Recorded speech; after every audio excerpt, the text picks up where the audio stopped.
President Moon says both North Korea and the U.S. are determined to continue talks on the regime's eventual denuclearization.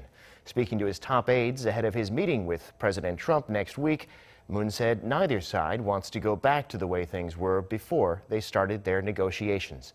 Shin Se-min reports.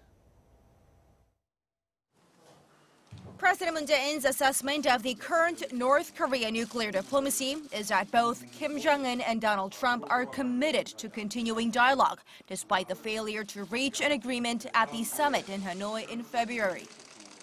President Moon also said that his upcoming trip to Washington is the product of efforts by the allies to help revive the momentum for nuclear dialogue at an early date.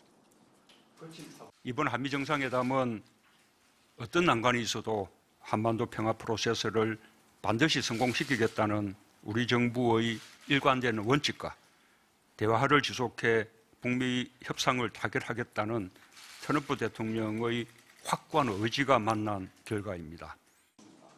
The South Korean leader also directed a message at Pyongyang, saying that he hopes the North responds to such collective efforts by Seoul and Washington and expressed a strong will in pushing through it with his peace drive. 우리는 결코 과거로 돌아가지 않을 것이고 돌아갈 수도 없습니다. 평화와 번영의 한반도를 바라는 우리 국민과 세계인들의 염원을 실현하기 위해 트럼프 대통령과 함께 길을 찾겠습니다.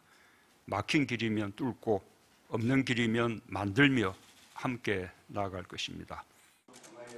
He said the peace process is a journey taken by the two Koreas and the U.S., and that it would be rather strange if there weren't any difficulties along the way, especially when the path had not been successfully covered in the past 7 decades. All in all, the president's message remains unchanged despite the ups and downs over the course of the denuclearization talks. He's hoping his meeting next week with U.S. President Trump will look to get the two big players in the nuclear negotiations, Kim and Trump, back talking again. Shin Se-min, Arirang News.